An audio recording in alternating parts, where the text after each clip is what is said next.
అలాగే ఈ విశ్వానికి కూడా ఒక సాకారమైనటువంటి తండ్రి ప్రజాపిత బ్రహ్మ. ఈ బ్రహ్మ వాస్తవానికి లేఖరాజు నామధేయంతో వజ్రాల వ్యాపారం కొనసాగిస్తూ ఉండేవాడు భారతదేశంలో.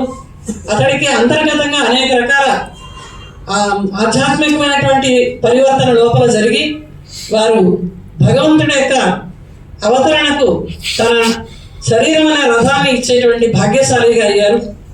ప్రజాపిత బ్రహ్మ యొక్క ముఖ కమలం ద్వారా స్వయం భగవంతుడు జన్మ మరణాలు లేనటువంటి పరమశివుడు ఈ సృష్టి రహస్యాలని కూడా బోధిస్తున్నాడు. భూత భవిష్యత్ వర్తమాన కాలాలు ఏం జరుగుతున్నాయో కూడా తెలియజేస్తున్నారు. లక్షలాది మంది ఎంతో పరమేశ్వరుడి కోసం భక్తి చేస్తూ మన భారతదేశంలో ఉన్నటువంటి సనాతన ధర్మాన్ని అనుసరిస్తూ భక్తి జ్ఞాన వైరాగ్యాన్ని పెంపొందించుకునేందుకు ఈరోజు ప్రజాపిత బ్రహ్మ అడుగుజాడల్లో అందరూ కూడా నడవడానికి లక్షలాది మంది ఈశ్వర విశ్వవిద్యాలయానికి వస్తున్నారు.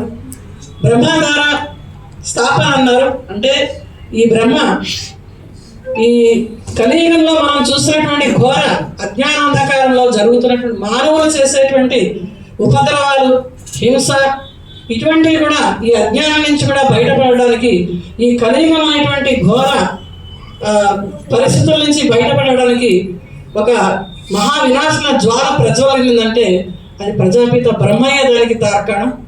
అయితే మన శాస్త్రాల్లో శ్రీకృష్ణుడు, శ్రీరాముడు లాంటి దేవాత్మలు వారు కూడా పరమేశ్వరుని పూజించినట్లుగా మనకు చెప్తారు. ప్రజాపిత బ్రహ్మ ఒక సోషల్ రిఫార్మర్ కూడా, అదేవిధంగా ఒక స్పిరిచువల్ రిఫార్మర్.